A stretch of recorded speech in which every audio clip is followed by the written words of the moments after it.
Welcome back to SparkofVintage. I am Cindy, the owner and head treasure hunter here, and you are on day 5 of the Crafty Christmas Countdown with me.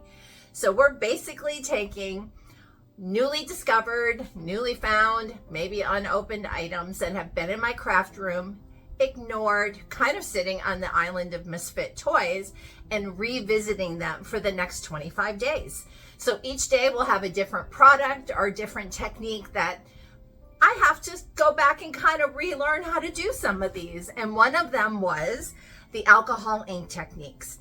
Now, I'm not the alcohol ink artist in our family. My sister, Sharon, Inky Spirits Art, is, and a very accomplished artist. So I'm going out on a little bit of a limb here doing an alcohol ink series, but I took a few of the Tim Holtz alcohol inks, created some foundational pieces on Yupo paper, but the piece I want to feature today is the alcohol lift ink.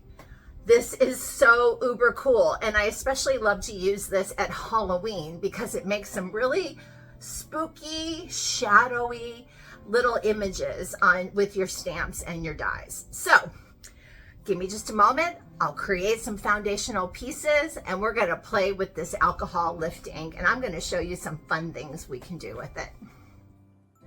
So to get started, I used 3 of Tim Holtz's alcohol inks in Crimson, Mint Green, and Meadow on this non-porous alcohol ink cardstock that's specially made to not absorb the alcohol ink and allow it to stay on the surface and spread around when you use that blending solution.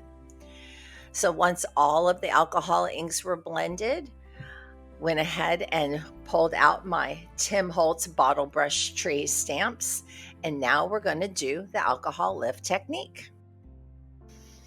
You want to make sure that your alcohol ink is fully dry and that's not clumping or sticking together because the alcohol ink is too thick. You want to make sure you have a smooth surface to work with. Now the bottle brush trees, I just add a little bit of that alcohol ink lifter, and what we're going to do is lift some of the color back off of the alcohol ink cardstock. So you'll want to liberally apply that lifter ink onto the stamp surfaces. And then once you apply it to the surface of the cardstock, you want to let it sit for a few minutes and kind of let that solution eat at the alcohol that's on the paper.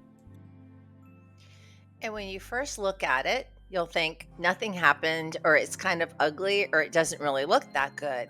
But this is where the magic happens. You take a soft cloth and gently start to rub on the surface where the alcohol ink lifter was applied, and your color starts to come off of the page and you get a very dimensional look.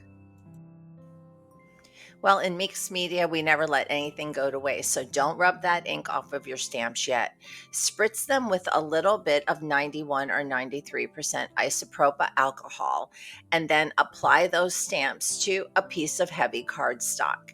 And what you'll find is you get a secondary lift that has more of like a watercolor abstract kind of feel. So really, you're getting 2 for the price of 1 with this technique.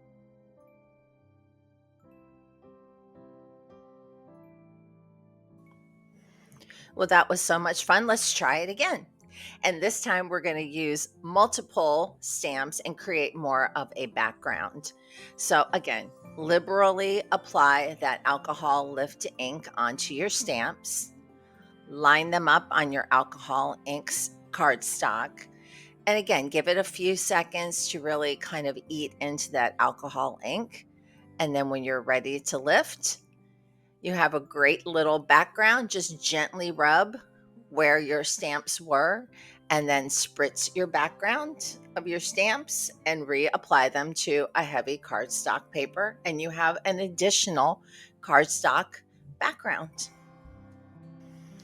I love how you get all of those nuances of the crimson, a little bit of the 2 different greens that almost mock a watercolor print.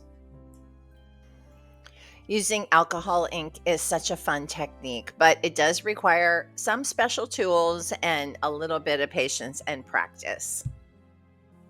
I've also added links in the description below to where you can find some alcohol ink products and try it for yourself. Well, thank you so much for watching our day 5 of our Crafty Christmas Countdown, and we look forward to seeing you tomorrow for day 6.